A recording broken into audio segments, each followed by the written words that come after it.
دنیا کے سارے اولیاء کا جو سردار، سارے نجبا، سارے اتقیاء، سارے صوفیاء کا مرکز وہ سیدنا علی مرتضیٰ کی ذات ہے، جن کی شان میں قرآن کی آیتیں آئی اور جس نے رسول کریم صلی اللہ تعالی علیہ وسلم کی حمایت کے لیے کبھی پس و پیش نہیں کیا۔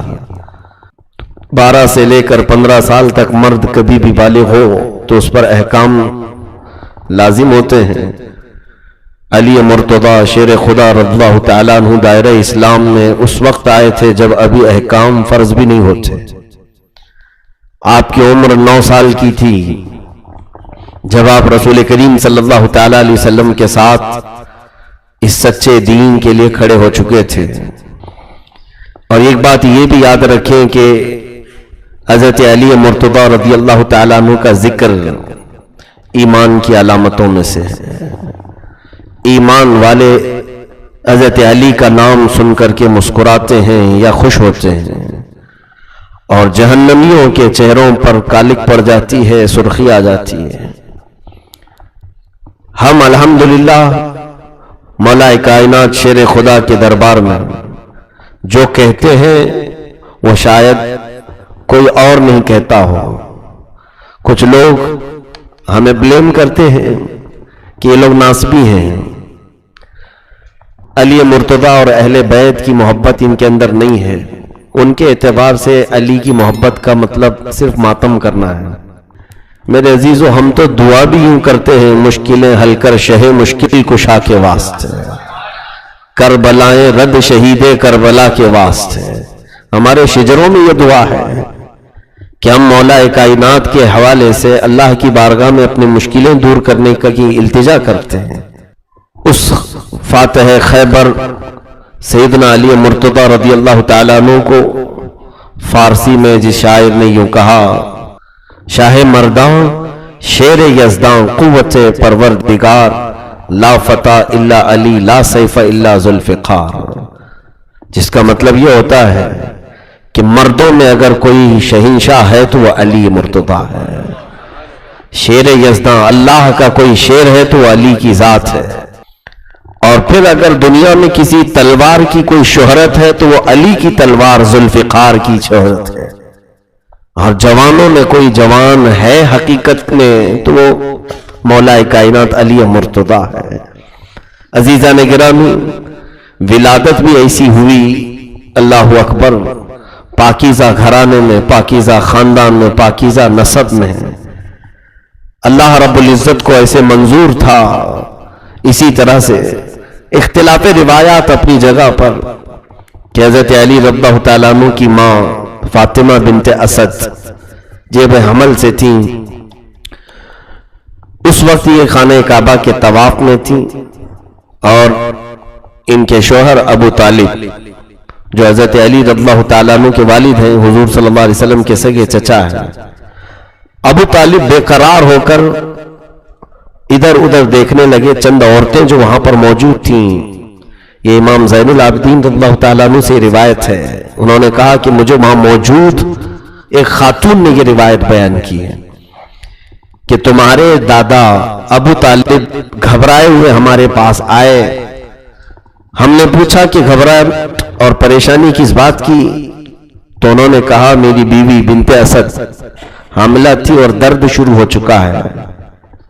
تو گھبرا کر کے کہیں بٹھانے کی کوشش کی گئی تو خانہ کعبہ کا دروازہ کھلا تھا، تو انہیں اندر بٹھایا گیا کہ ہم جلد سے کسی چیز کا انتظام کریں گے۔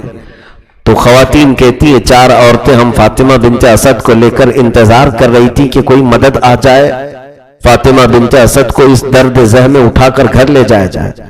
لیکن وہ خواتین کہتی ہیں جیسے خانہ کعبہ میں داخل ہوئے ایک خوشبو سی پھیلی اور اچانک ایک حسین و جمیل بیٹا تولد ہوا۔ جب ابو طالب واپس آئے تو ولادت ہو چکی تھی، اور وہ بھی کہاں پر؟ خانہ کعبہ کے اندر۔ بعض روایات میں مولا علی شیر خدا کی ولادت دوسرے گھر میں بتائی گئی ہے، لیکن جو اہم چیز ہے وہ یہ ہے کہ پیدا ہونے کے بعد سے اس روایت پر سب کا اتفاق ہے کہ حضرت علی نہ دودھ پیے تھے اور نہ آنکھ کھولے تھے.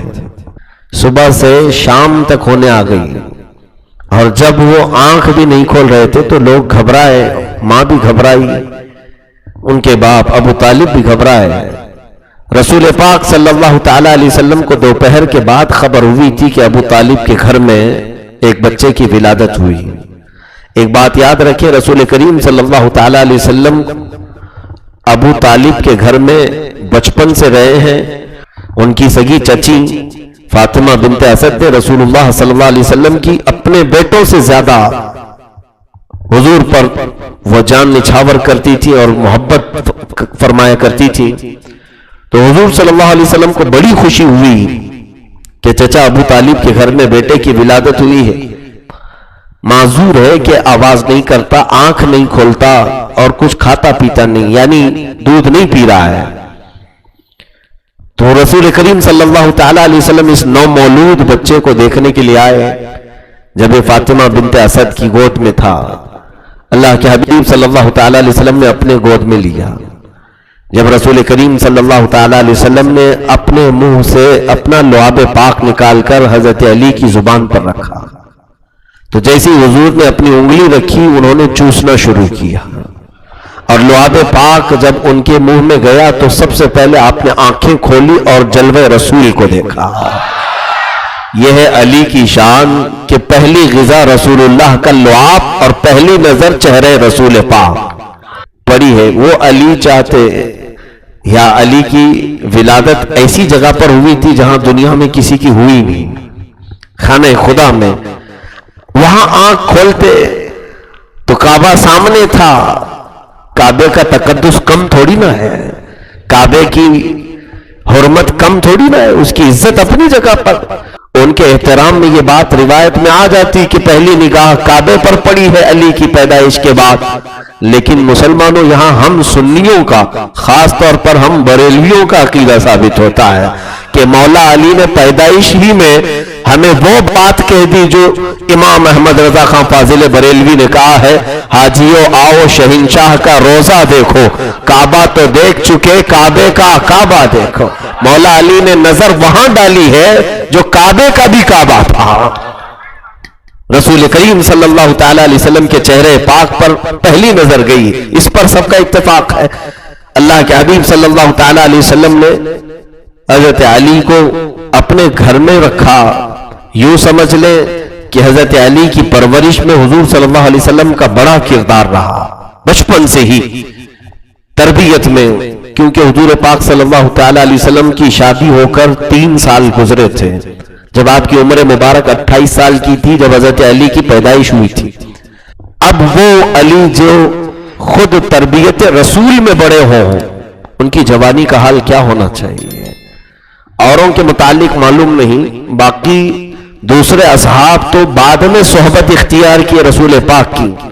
حضرت علی کی صحابیت تو بچپن سے پیدائشی صحابی، رسول کریم صلی اللہ تعالی علیہ وسلم کے گھر میں ہی پلے ہیں، پرورش وہی ہوئی ہے. جب آپ کی عمر 9 سال کی تھی اللہ کے حبیب صلی اللہ تعالی علیہ وسلم نے اعلان نبوت فرمایا اور مکہ والوں کو جمع کیا. مکہ کی ایک پہاڑی پر سب پر دعوت پیش کی، میں اللہ کا آخری نبی ہوں، اللہ ایک ہے، اس کا کوئی شریک نہیں، تم بتوں کی عبادت کو چھوڑو. اس پیغام کو سن کر کے مکہ والے بڑی دشمنی پر اتر آئے. کوئی ایک بھی وہاں پر اٹھ کر لبیک کہنے والا نہیں تھا. اللہ کے حبیب صلی اللہ تعالی علیہ وسلم نے اس مجمع عام میں پکارا، ہے کوئی جو میرے لائے ہوئے دین کی حمایت کرے؟ تب یہی 9 سال کی عمر میں یہ کھڑے ہوتے ہیں اور کہتے ہیں یا رسول اللہ صلی اللہ علیہ وسلم، میں آپ کے دین کی حمایت کے لیے کھڑا ہوں، آپ کو میں اللہ کا رسول تسلیم کرتا ہوں.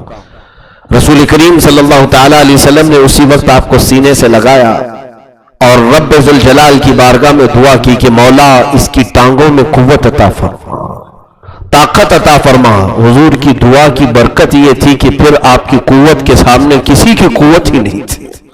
جنہیں شیر خدا کا لقب ملا، حیدر کرار کا لقب ملا، اور حضور پاک صلی اللہ تعالی علیہ وسلم حضرت علی رضی اللہ تعالیٰ عنہ کو اپنے ساتھ فیصلوں میں بھی بٹھایا کرتے تھے.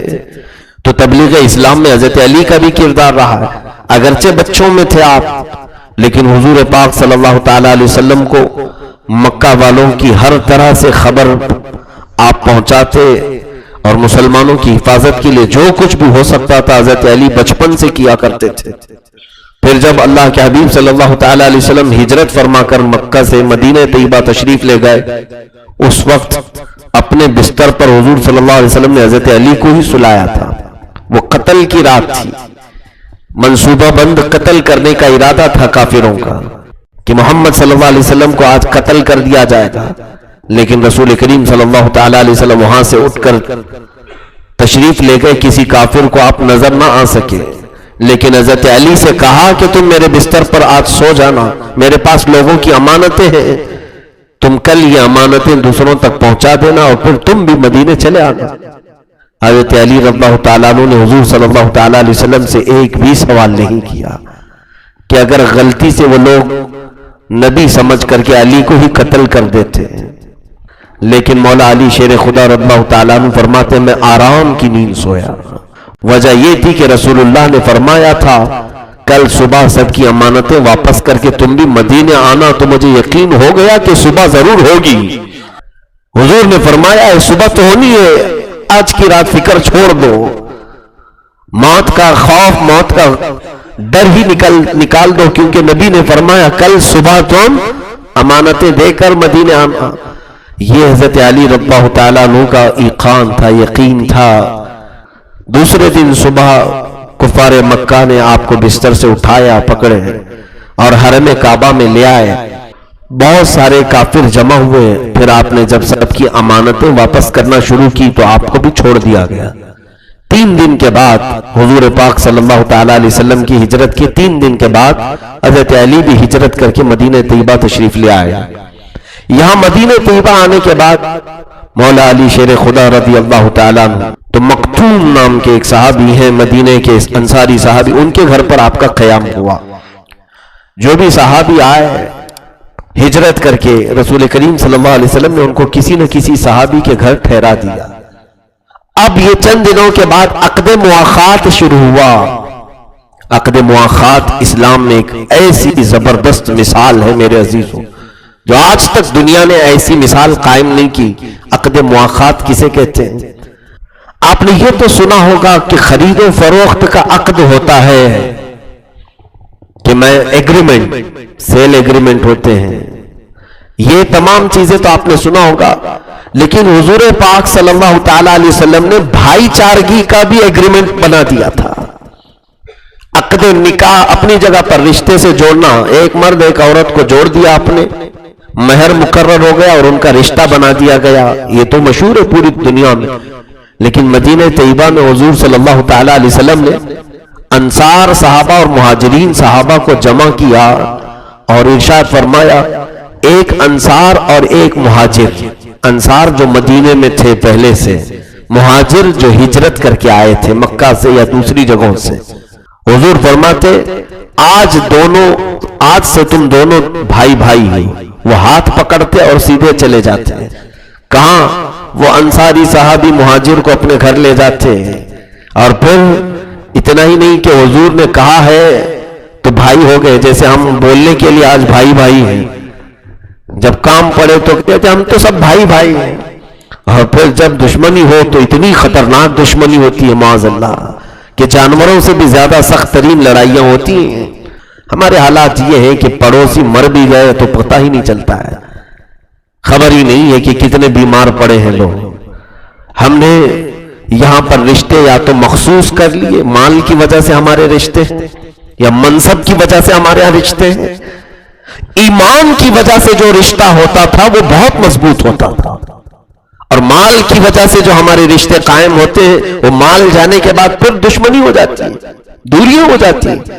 کسی کے منصب کی وجہ سے تم نے رشتہ قائم کر رکھا ہے اس سے، وہ ذرا اس کا منصب ہٹ گیا تو تمہارا رشتہ بھی ختم ہو گیا، اب اس سے کیا ملنا ہے، وہ تو فالتو آدمی ہو گیا، کچھ کام دھندے کا نہیں۔ یہ ہمارے مزاج ہیں۔ صحابہ اکرام کو حضور صلی اللہ علیہ وسلم نے ایمان کی رسی میں باندھا تھا، ایمان کی رسی میں، حتیٰ کہ ان کے درمیان چھوٹی سی بات پر تکرار بھی ہو جاتی، میرے آقا صلی اللہ تعالی علیہ وسلم غضبناک ہو جاتے تھے، ناراض ہوتے تھے، حضرت ابو ذر کو ایک بار اسی لیے ڈانٹا تھا کہ انہوں نے حضرت بلال کو صرف اتنا کہا تھا کالی عورت کے بیٹے ہیں۔ رسول کریم صلی اللہ علیہ وسلم نے فرمایا کہ تمہارے اندر ابھی بھی جاہلیت ہے، پرانے زمانے کی جہالت ہے۔ حضرت ابو ذر بلال حبشی کو صرف اتنا کہے تھے، پھر ان کو احساس ہوا، شرمندگی ہوئی۔ بعد میں گئے حضرت بلال کو لایا اور کہا کہ اے بلال، میں نیچے سوتا ہوں، تم اپنا پیر میرے چہرے پر رکھ دو۔ میں نے تم کو کالا کہا یا کالی عورت کے بیٹے کہا؟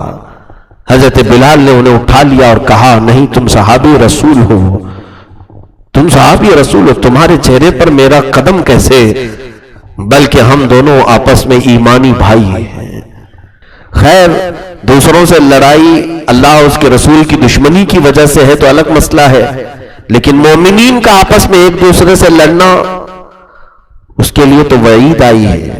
اللہ کے رسول صلی اللہ تعالی علیہ وسلم نے فرمایا کہ اگر دو مومن آپس میں لڑنے کے لیے تلواریں اٹھا لی، تلوار آج نہیں ہے تو چاقو اٹھا لیا، جو کچھ بھی اٹھا لیا، اللہ کے حبیب صلی اللہ علیہ وسلم فرماتے ہیں اگر اس میں سے کسی ایک نے کسی کو مارا، ایک نے قتل کیا، تو قاتل بھی دوزخ میں ہوگا، مقتول جو قتل ہوا وہ بھی دوزخ میں ہوگا۔ مرنے والے کا کیا قصور ہے؟ صحابہ نے پوچھا یا رسول اللہ صلی اللہ علیہ وسلم، قاتل تو سمجھ میں آیا کہ اس نے گناہ کیا، ایک جان لے لی، لیکن مقتول کیوں؟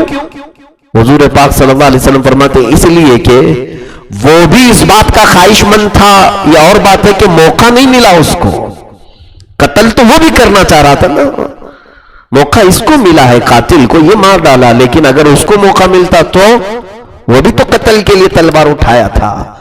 تو جو دو تلواریں مسلمانوں کے درمیان اٹھی وہ دونوں دوزخ میں جائیں گے۔ انصار صحابہ نے کیا کیا تھا جانتے ہیں آپ؟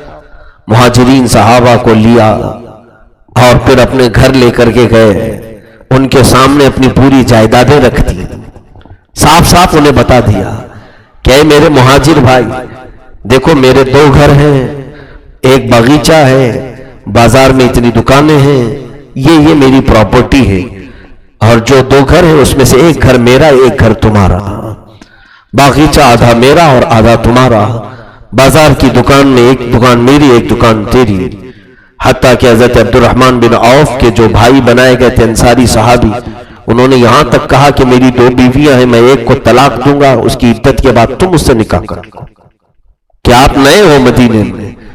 تو انصار نے بھائی چارگی کا ایسا نمونہ قائم کیا کہ ایک بار رسول پاک صلی اللہ علیہ وسلم نے فرما دیا کہ تم بھائی ہو، تو انہوں نے اپنی سگی ماں سے پیدا ہونے والے بھائی سے زیادہ ترجیح دی میرے آقا کی زبان سے نکلے ہوئے بھائی کو۔ عزیزان گرامی، صہیب روم سے آئے ہوئے، بلال حبشہ سے آئے ہوئے، سلمان فارس سے آئے ہوئے، دوسرے کئی ممالک سے آئے ہوئے صحابہ تھے وہاں پر، لیکن مدینے والوں کے دلوں میں اللہ نے کیسا ایمان بسایا تھا، انہوں نے پورے ہر طرف سے آنے والے صحابہ کو ایک خاندان میں بانٹ لیا، ایک خاندان میں تقسیم کر لیا آپس میں، اور ایسا مضبوط خاندان کہ ان کی فضیلت میں پھر قرآن کی آیتیں نازل ہوئی۔ بے شک اللہ ان صحابہ سے محبت فرماتا ہے کہ جب وہ جہاد کے لیے بھی کھڑے ہوتے ہیں تو ایسی صف بناتے ہیں جیسے سیسا پلائی ہوئی دیوار کھڑی ہوتی، ان کے درمیان اتنا اتحاد آ گیا تھا، ایسا اتحاد، بھائی چارگی کا نظام جو قائم کیا میرے آقا صلی اللہ علیہ وسلم نے، یہ معاشرے کی سب سے پہلی بنیاد تھی کہ کوئی مدینے کو ہلا نہیں سکا، پھر بری نظر سے دیکھ نہیں سکا، وہ اتحاد حضور پاک صلی اللہ علیہ وسلم نے قائم فرمایا۔ ان لوگوں کے ہاں عفو درگزر کا بھی مقام بہت تھا، تکراریں کیوں نہیں ہوتی تھی، لیکن ان لوگوں نے ان تکراروں کو اپنے درمیان بڑی دیواریں نہیں بنائی۔ مجھے حیرت ہوتی ہے، ابھی بھی مدینہ طیبہ کی بات ہے، مدینہ طیبہ میں ہم جاتے ہیں، آج وہاں حالات ایسے ہیں، دل کی سختیاں بڑھ جاتی ہیں حاجیوں کی بھی، حج کر کے اتنے دعائیں کر کے، عبادتیں کر کے، قرآن کی تلاوتیں کر کے، رب لبیک لبیک پکار کر کے مدینے پہنچتے ہیں، وہاں پر تو چھوٹی چھوٹی چیزوں کے لیے جھگڑے کر جاتے ہیں، اور حد تو یہ ہے کہ وہاں جانے کے بعد پتہ نہیں شیطان کتنا ورغلاتا ہے، بہکاتا ہے۔ میں بار بار حجاج کرام کو یہ نصیحت کرتا ہوں، تمہارا امتحان ہے میرے عزیزوں، بارگاہ رسول میں آئے ہو اور اس مدینے میں آئے ہو جہاں انصار نے اپنی ساری زمینیں کشادہ کر دی تھی، ساری زمینیں کشادہ کر دی تھی. آج وہاں پر کوئی اپنا دامن پھیلانے کی ذرا برابر کوشش نہیں کرتا. اگر آپ کرسی پر بیٹھے کوئی آ جائے تو اٹھنا پسند نہیں کرتا کوئی. اتنی چھوٹی چھوٹی چیزوں کے لیے ہم نے دیکھا یقیناً وہ انصار صحابہ پر کیا گزرتی ہوگی جنہوں نے اپنی جائیدادیں دے دی تھی، آدھے آدھے باغیچے ان کے نام پر کر دیے تھے کہ صحابہ کو حضور نے بھائی چارگی میں جوڑ دیا، ایک مہاجر ایک انصار، ایک مہاجر ایک انصار. اخیر میں ایک صحابی بچ گئے حضرت علی، ان کا کوئی انصاری ملا نہیں، وہ غمگین ہو گئے، میرا کوئی جوڑی ملا ہی نہیں. سب کو ایک ایک جوڑی مل گئے تھے اور حضور نے سب کو جوڑی بنا کر ان کے گھر روانہ کیا. حضرت علی ایک کونے میں مسجد میں بیٹھے، تھوڑا سا ان کو غم لاحق ہوا کہ میرا انصاری بھائی کون ہوگا جس کے گھر میں ٹھہروں گا. رسول کریم صلی اللہ تعالی علیہ وسلم نے حضرت علی کو بلایا، کہا علی تم دنیا میں بھی میرے بھائی ہو اور آخرت میں بھی میرے بھائی ہو. عقد مواخات میں حضور نے حضرت علی کو اپنے ساتھ جوڑ لیا، اپنے ساتھ جوڑ لیا. سب کو مہاجرین کو ایک ایک انصار صحابی دیا اور حضرت علی بھی مہاجر تھے، ہجرت کر کے آئے تھے، حضور نے ان کو اپنے ساتھ جوڑ لیا. یہ مولا علی کی شان ہے. رسول کریم صلی اللہ تعالی علیہ وسلم نے مدینہ طیبہ میں ان کو ایک مرتبہ اپنا نائب مقرر فرمایا. جب حضور پاک صلی اللہ تعالی علیہ وسلم کسی جہاد میں جا رہے تھے تو حضرت علی نے کہا یا رسول اللہ صلی اللہ تعالی علیہ وسلم، یا منافقین آپ کے جانے کے بعد پیٹھ پیچھے کچھ باتیں کریں گے، اس لیے میں بھی ساتھ چلوں. حضور پاک صلی اللہ تعالی علیہ وسلم نے فرمایا اے علی تم میرے لیے ویسی ہی ہو جیسے ہارون موسیٰ علیہ السلام کے لیے تھے. حضرت موسیٰ علیہ السلام کے وزیر تھے حضرت ہارون علیہ السلام، لیکن حضور نے فرمایا یہ اور بات ہے کہ میرے بعد کوئی نبی نہیں ہوگا.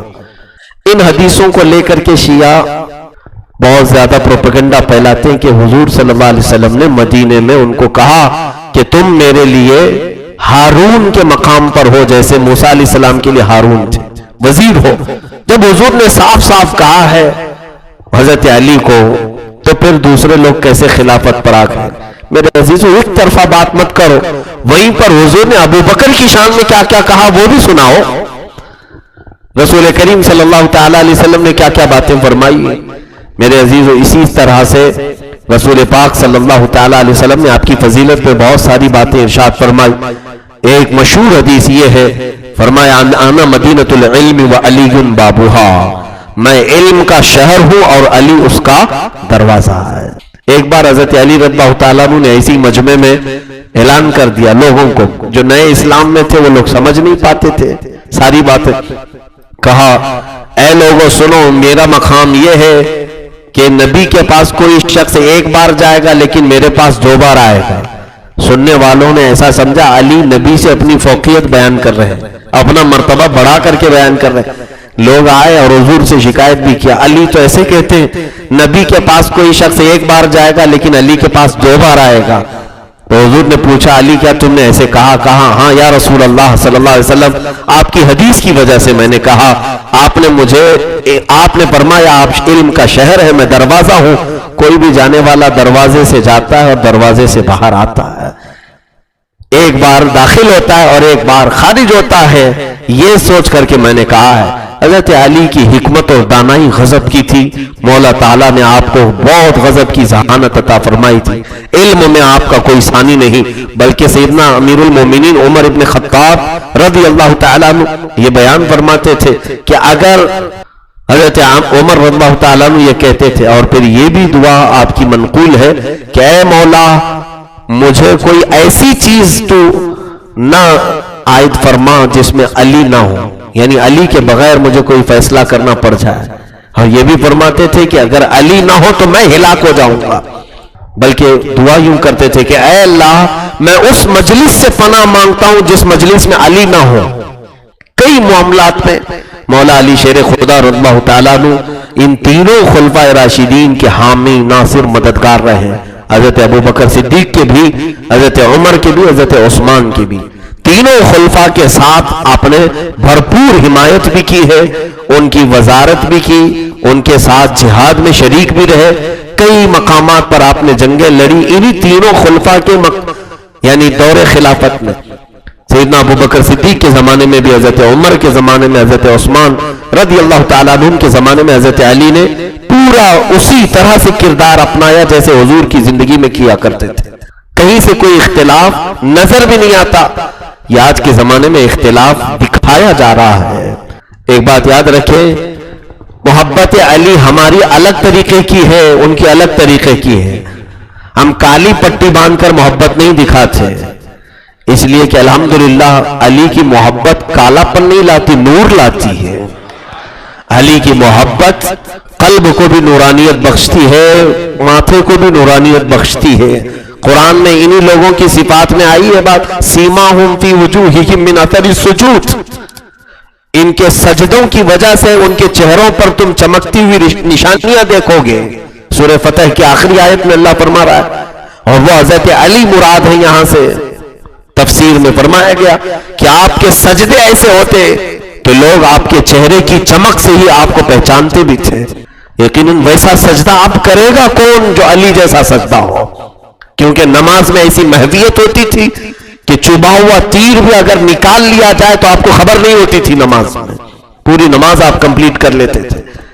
کسی نے آپ سے پوچھا بھی تھا کہ علی آپ کہتے ہیں ساری چیزوں کا جواب میں دے سکتا ہوں قرآن کے ذریعے سے، اپنی بصارت اور بصیرت کے ذریعے سے۔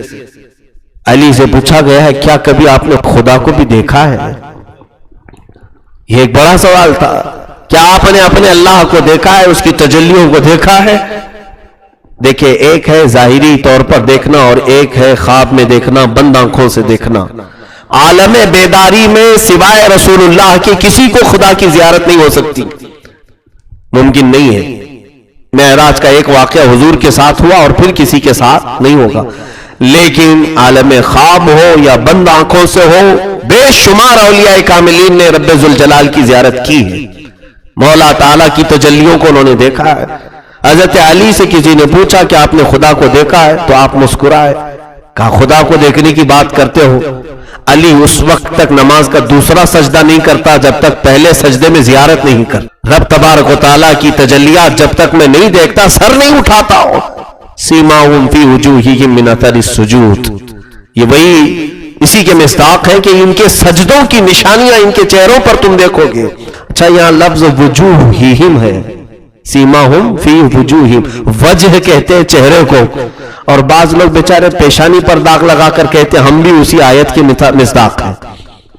پیشانی پر جو شامی کباب ہو تو اسے لوگ یہ کہتے ہیں کہ سیماہم فی وجوہہم کا مطلب یہی ہے کہ دیکھو سجدوں سے پیشانی پر نشان۔ پیشانی کا لفظ ہی نہیں ہے قرآن میں، چہرہ ہے، پورے چہرے پر تمہارے نشانیاں آئیں گی سجدے کی، صرف پیشانی پر نہیں۔ دور سے دیکھنے والا صرف تمہارے چہرے کو دیکھ کر اسلام کی محبت میں گرفتار ہو جائے، وہ رسول پاک صلی اللہ تعالی علیہ وسلم کا شیدائی بن جائے۔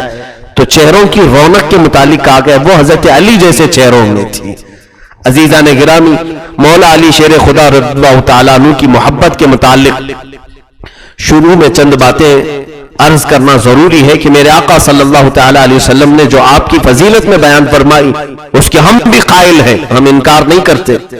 ہم علی کو صرف علی نہیں کہتے، مولا علی کہتے ہیں، جبکہ بعض لوگوں کو مولا کہنے پر بھی دشواری ہے، دقت ہے، لیکن یہ دقت ان کی اپنی ہے، کیونکہ حضور صلی اللہ علیہ وسلم نے جب یہ فرمایا من کنت مولاہ فہذا علی المولا، جس کا میں مولا ہوں علی بھی اس کے مولا ہے۔